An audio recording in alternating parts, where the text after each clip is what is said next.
Ok, allez, on passe au cartel de trolls. Il y a des listes qui se ressemblent sur certaines factions entre les équipes.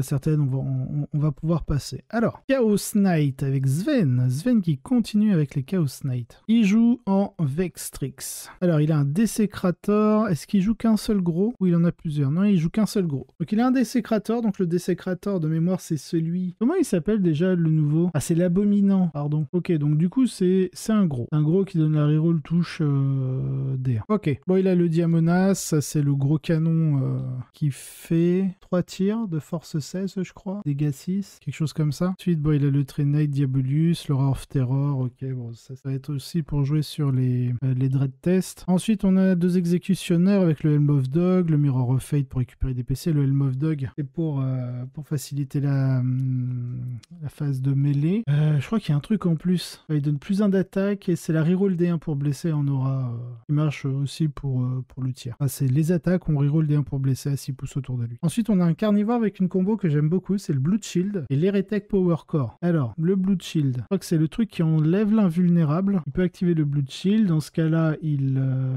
ignore les invus et il n'a pas d'invus lui-même sur les attaques de mêlée. Avec la capacité de faveur, il peut le refaire une fois additionnelle durant la bataille. Mais ça, il faut qu'il puisse le recharger. Et derrière, en fait, avec ça, quand vous ignorez l'invus, vous avez du coup la relique Heretic Power Core qui fait que déjà, vous bougez de 2 pouces plus vite, donc au lieu de faire 12 pouces, vous faites 14, et vous avez plus 1 dégât sur votre arme de mêlée, qui est déjà dégâts flat 3. Et je dis pas de bêtises, c'est un carnivore. Ouais, c'est un carnivore. Je sais plus combien il est en dégâts. Dégâts flat 3. Il me semble que vous avez les 2, Hyper Chain et la Slaughter Claw. Ouais, c'est ça. Le carnivore, c'est celui qui a les 2 armes de cac.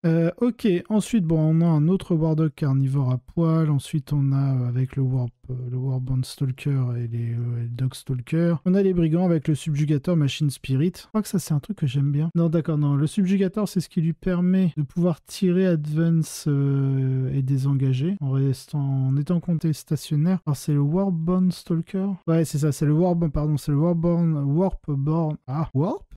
Stalker. Voilà, j'ai réussi à le dire. Oui, non, c'est au lieu d'être déployé, c'est ça. Comme ça, il peut arriver en phase de renfort à 9 pouces de toute figurine ennemie. Donc, c'est une espèce de TP. Ensuite, on a Kaliz en Aeldari. Par Flung, il a pris Masterful Shot, Swift Strike. Donc là, on va être un peu dans le même trip que Aretas. On a les 2 Warlocks. Voilà, lui tu vois Aretas. Tu vois Aretas, et Kaliz, il a fait ses devoirs. Il a mis 2 Warlocks, là, pour les 50 points. Lui... Bon, à QG, on a les jumeaux maléfiques, Karandras et Barot. Ensuite, on a un Farseer Skyrunner. Alors là, on n'a pas le Farseer à pied. On a le Skyrunner avec Doom et Guide. Donc la full reroll touche et la full reroll blaze contre unité. Ensuite, on a les 5 Banshee avec la Crown Scream, la Mirror Swords, Piercing Strike. On a un Warlock Skyrunner avec Protect et Jinx. Unité de 5 Striking Scorpion avec Beating Blade, Crushing Blow comme on a vu. On a les 5 Spider avec le Web of Deceit. Les 3x3 Shroudrunner. L'unité de 10 Swooping Hawk, là on n'en joue que 10, avec les mêmes reliques. Ah non, là il a Winged Evasion, c'est le -1 pour toucher. Enfin, le -1 pour être touché. Ensuite, il a 2 Support Weapons en des canons, donc ça c'est le tir à 24, enfin les tirs et les D6 tirs à 24 pouces qui font des gros dégâts, des gros trous. On a un Warwalker en Scatter Laser. Ensuite, il a une patrouille alliée en Light Saidas, donc des Arlequins avec la Shadow Seer, Shard of Light, Mirror of Mine. Il a une troupe avec pistolet à fusion, un Kiss, un Embrace, deux pistolets fusion, pardon. Le Digester complètement débile et cheaté qui fait que avec Favor of Segorash, et du coup il peut transformer, une fois qu'il a fait son G pour toucher, CG pour toucher, il lance 3D parce que c'est 3 tirs qu'il fait, il peut changer un des résultats en 6. Et Harvester of Torment, quand il fait un 6 pour toucher, il rajoute 3 touches. Et là tu fais, ok, alors attends, je lance 3D, c'est-à-dire qu'en termes de stats, sur 3D, j'ai une chance sur 2 de faire un 6. Donc si je fais un 6, ouais, je sais pas, genre je fais 3 et 1, ah bah tiens, avec la faveur de Segorash, mon 1 il va se transformer en 6. Comment ça, je rajoute 6 touches en plus. Et derrière, je suis force 6, PA-2, dégâts 2. Et si je fais un 6 pour blesser, je suis genre PA-4, 3. Enfin bref, c'est horrible parce qu'en plus, il te dit, j'ignore le Lookout Sir. Donc tu vois là, ton personnage, il meurt. Et t'es là, tu fais, ah, Bref, complètement pété. En plus, bien au chaud dans Star Weaver, il peut tirer. Ensuite, on a Zig qui revient avec ses World Eaters. Donc, il était allé faire la Med Cup solo avec ses World Eaters. Il jouait Angron. Est-ce qu'il le joue encore? Non, il l'a enlevé. Ok, donc là, il joue plus Angron. Donc, il joue un Master of Execution, Lord Invocatus avec son trait qui pré-move. Comme je disais, le World Eater Lord Juggernaut avec le Berserker Glaive. Il a ses 4 troupes de Zerg, ses 10 Jackal. Là, il joue pas 5 8-Bond. Il joue 3x3 et non pas 1x5 et 2x3. Il joue ses 3x3 Exalted Eightbone, de toute façon il peut pas en mettre plus.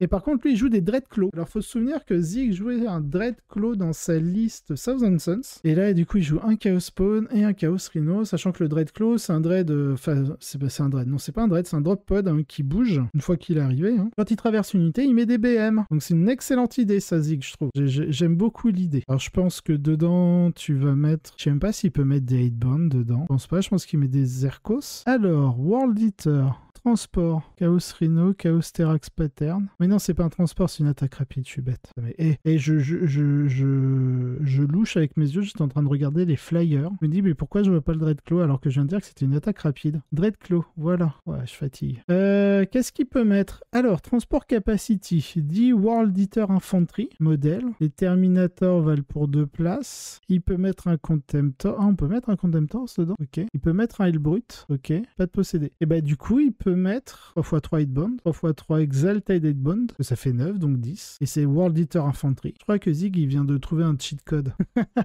avec ses Dreadclaw. Bon, bref, Chaos Spawn, Rhino, parce qu'après, les Dreadclaw, une fois qu'ils ont débarqué leurs unités, ils peuvent aller faire leur vie, comme n'importe quel Chaos Spawn, sauf que ça tank un peu mieux qu'un Chaos Spawn et ça fait un peu plus de choses qu'un Chaos Spawn. Allez, El Gringo, un ancien. Alors, si je dis pas de bêtises, il était chez Paris United, fut une époque Commander TV, je pense. Ensuite, il a été Bisounours. Alors peut-être qu'entre-temps, il a fait d'autres équipes, je sais plus. En tout cas, c'est un très très bon joueur et quelqu'un de très sympa. Et du coup, il nous vient avec des taux en Farsight Enclave. Alors, Commander Enforcer. Alors déjà, voilà. Je disais que c'est une personne adorable, mais en plus, une personne avec du talent. Parce que chez les taux, un Commander que... quand je joue contre taux que j'aime pas, c'est le Commander Enforcer. Que déjà, il fait des dégâts -1, mais c'est surtout que il donne super OP à une unité Crisis. Très bien, en plus avec la Bagel Hunter Play, donc parfait, c'est la fille plus 1 la save, donc sachant que c'est une save à 2 plus de base, il passe en 1+, Feel No Pain à 5, -1 dégâts, allez. Donc il a 3 Cyclic Ion Blaster, il a le Tau Flammeur en prototype, 2 marqueurs drone, et il est full reroll touche bless, ça marche. Ensuite il a un Colstar, il a le Height of Put Burst Cannon, il a le double Burst Cannon avec le prototype Burst Cannon, donc là ce que j'appelle un full ratata, voilà, 2 lance-flamme taux. Il a le Solid Image Projection Unit, alors je crois que c'est 1 vue à 4, allez voir, c'est 1 vue à 4, il y a un autre truc. Je crois que la première sauvegarde ratée, il réduit le dégât à 0. Ou alors je me trompe avec une autre relique. Solide image. Non, c'est ça.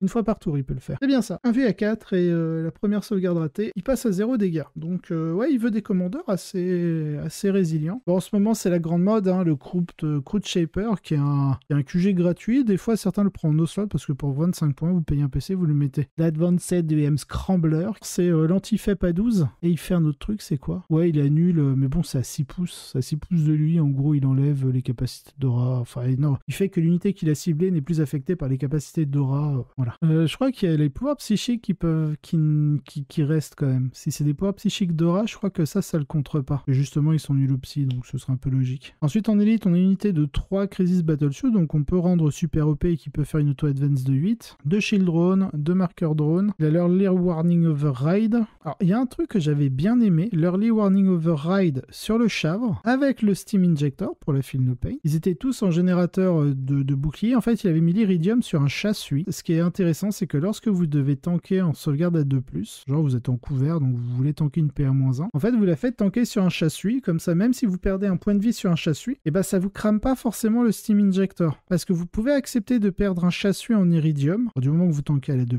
plutôt que de tanker sur votre Chavre avec le Steam Injector. Comme ça, en fait, ça vous fait un... Ouais, en plus, il a le shield générateur. Comme ça vous fait un mec. Donc, qui a pas l'Early Warning Overdrive. Donc c'est un mec en Iridium 2+, un vue 4+. Comme ça, si jamais vous perdez un point de vie sur vos sauvegardes à 2+, bah, vous avez quand même le shield generator en un vue 4+, pour tant qu'elle reste. Et essayer un espèce de hold-up. Comme ceux qui m'ont vu jouer sur TTS, et quand j'ai une sauvegarde à 6, je me dis, allez, si j'en réussis au moins une, je fais un hold-up. Parce que des fois, ça va en fait réussir une sauvegarde à 6, bah, ça permet d'encaisser un dégât de plus et du coup d'éviter qu'une autre figurine de l'unité ne meure. Et du coup, l'Early Warning Override, de mettre sur le chavre, parce que du coup, ça c'est un équipement que vous voulez garder jusqu'au bout. Et derrière, vous perdez, je crois que ça vous fait perdre quand même une arme de tir. Regardez Shield Generator pour être en 1 vue 4+, Feel No Pain 4+, sur le Steam Injector. Donc c'est vraiment une combinaison que j'aime bien lorsqu'elle est faite comme ça. Bon là, il est resté classique. Iridium, 1 vue à 4 avec le Shield Generator, Steam Injector, c'est très bien. Mais j'aime bien garder l'Early Warning Override le plus tard possible dans la partie. Et je trouvais ça pas bête de décaler l'Iridium sur un chasse-huit pour mettre l'Early Warning sur un chavre. Voilà, si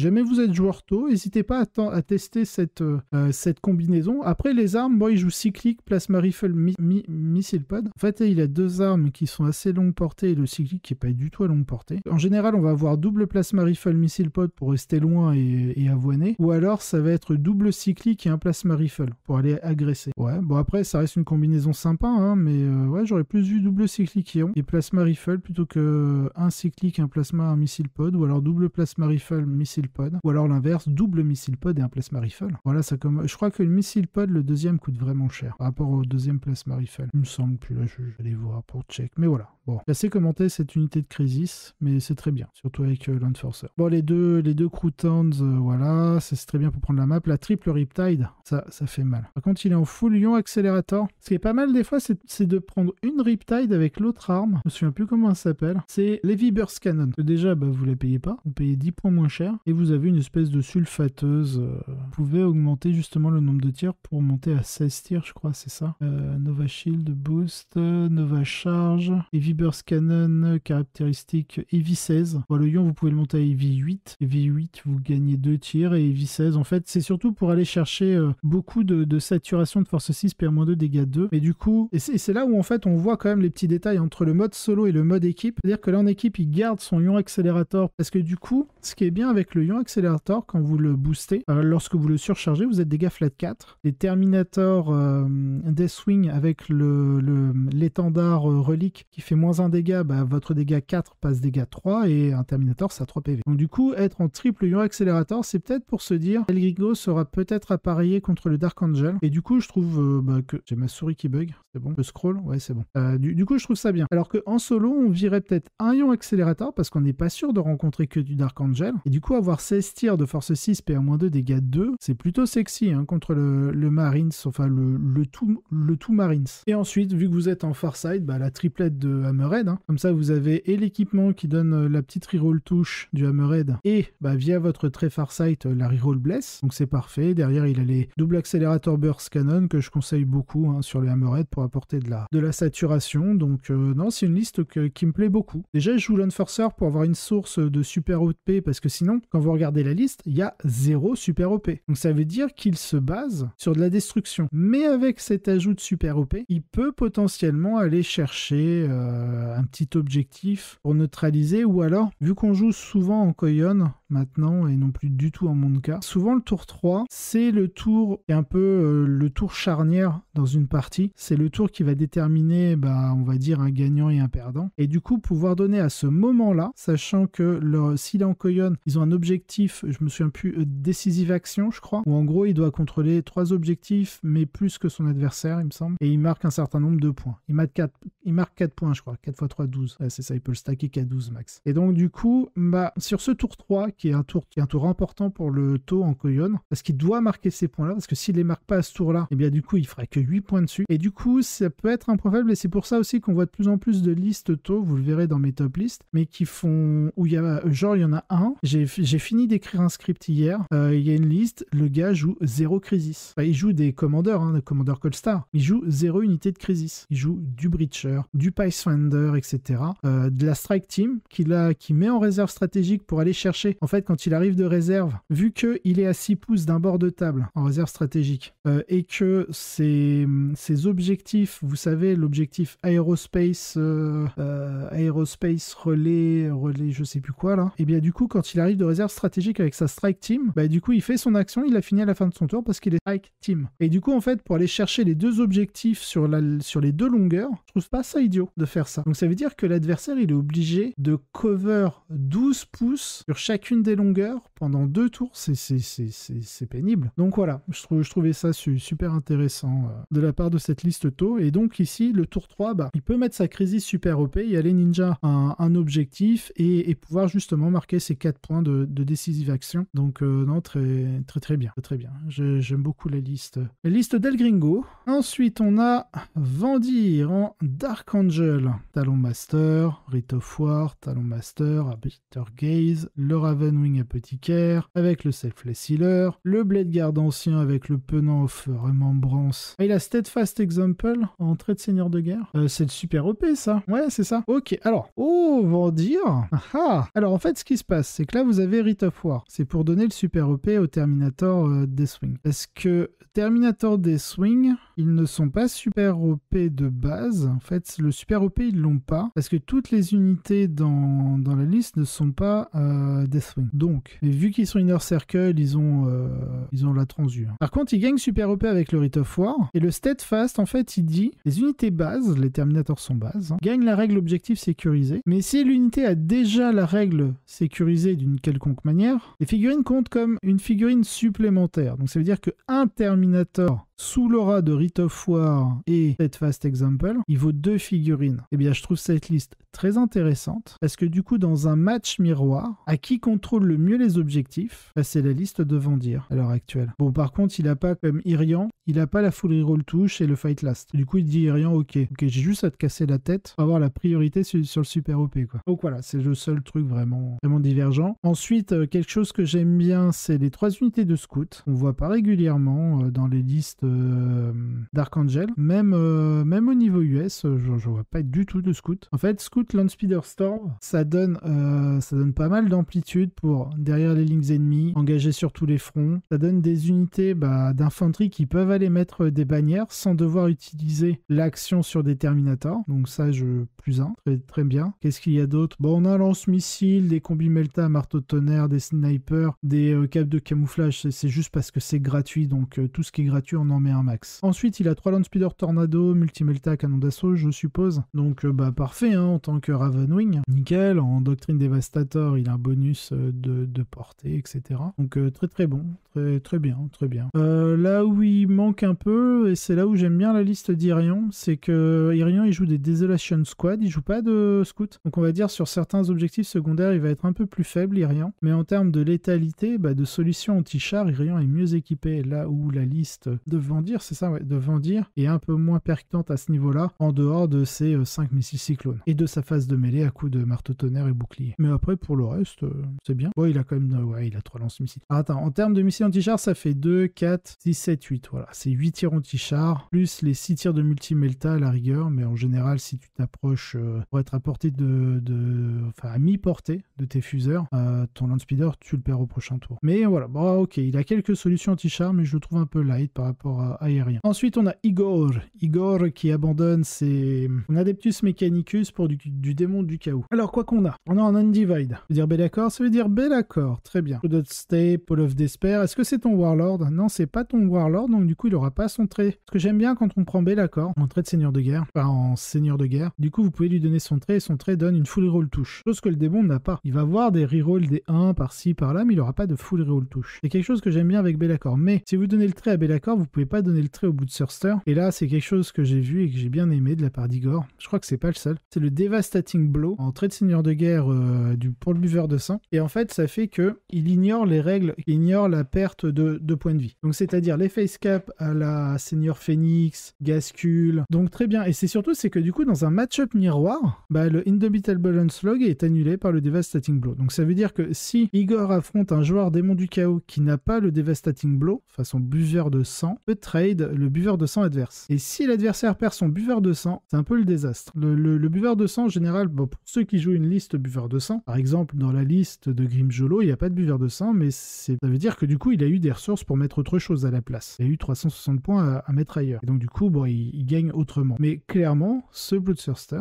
il est insane. J'aime beaucoup. Alors, il y avait l'autre qui était intuable, où genre, vous avez une Feel No Pain à 5+, et derrière, vous lui mettez pas la religne à Gratz King of Blade, mais vous lui mettez celle qui vous permet, lorsque vous tuez des gens, bah, vous regagnez un certain nombre de points de vie, qui fait que vous étiez intuable entre le fait que vous perdez pas plus de 8 points de vie par phase, et que vous avez une Feel No Pain et que vous régénérez vos points de vie. Là, on a vraiment celui qui dégomme les deux versions. La version plus un dégât, je te rentre dedans, patati patata. La version Feel No Pain et Agrat, et la version Feel No Pain, je regagne des points de vie, elle se fait latter la tronche par celui-là. Donc très très bien, très smart. Je savais pas qu'ils avaient une règle comme ça avec Devastating Blow. Ensuite, on a un Fate Skimmer, Transweaver, bon ça on connaît, une démonette pink, on a 2x3 fiens. Je trouve un peu léger en flammeur. Je pense qu'il aurait pu s'esquiver des skull canons pour ajouter des flammeurs ou des fiens. Je le trouve un peu léger, mais bon, c'est un côté MSU qui lui permet d'être meilleur sur ses objectifs où il doit être présent dans les quarts de table et le milieu de table. Et c'est ce qui est intéressant avec les skull canons, c'est que pour 90 points, vous avez une endurance 7, un vue à 4. Je crois 9 points de vie, il me semble. Et donc du coup, voilà, pour 90 points, vous avez une connerie qui tank assez bien. Ensuite, on a Will King en Imperial Knight. Donc il joue Free Blade. Alors est-ce qu'il joue un seul gros ou deux gros, lui? Il joue un seul gros, donc un peu comme la personne qui a fait découvrir un peu au monde cette liste, c'est Mike Hazelwood. Et franchement, depuis sa victoire au PGT, au niveau US, tout le monde a étudié la liste et a regardé ce que ça faisait. Et on a commencé à en voir pas mal. Trust des tops de GT aux US, en Angleterre, etc. Et ça reste encore une liste qui est très très bonne. Hein. Plus Armiger Elverine, il y en a combien? Il y en a qu'un. Il n'y en a pas qu'un avec 465 points, il doit en avoir 3. Attends, est-ce qu'il n'y a pas un x3 qui traîne? Non, bah, je sais pas. Mais je pense, ouais, parce que là, 450, 3 Melta, donc ça veut dire qu'ils sont 3. Donc attention, Wilking, il va falloir revoir ta liste. Faut nous mettre 3. 150, il y en a peut-être qu'un là. 3 et 3. Hein, donc ça ferait 1, 2, 3 x 3, 9 et 1, 10. Ouais, c'est ça, c'est 10 et un gros. Donc, ok. Donc bon, avec le Hunter of Beast, parce que je me dis Hunter of Beast, sur un seul Armiger Elverine, c'est un peu nul. Mais donc, du coup, je pense qu'ils sont 3. Il y a le Homme du Bâtard. Ensuite, on a en Free Blade, on a le Honored Sacristan, donc sur un seul Armiger Warglaive. On a du 2x3 Warglaive avec Noble Combattant sur l'un et Strike and Shield sur l'autre. Ensuite, on a un Chevalier Errant, Yon Bulwark, le Reverend Knight, Argo of Honor, il a le Homme Dominatus, l'Herald. Allez, on passe à Flob, en Astra Militarum. Alors, Astra Militarum, bon, on a le Solar Leontus, on a la Command Squad avec le Finial of the Nemorodesh, vous savez, là, qui ignore les raids qui ignorent la perte de points de vue. On a le Tank Commander en Gatekeeper. On a un deuxième Tank Commander, cette fois-ci avec le Master Tactician. Les Cadian Shock Troop, ok. On a deux Kasserkin, deux unités Kasserkin avec le Barbican K pour la TP. Il en vétéran guérilla, et lui il est en Heirloom Weapon, ça marche. On a une seule Scout Sentinelle, ça je trouve c'est un peu léger. Une seule Scout Sentinelle, j'aime bien faire de beaux écrans anti-FEP, etc.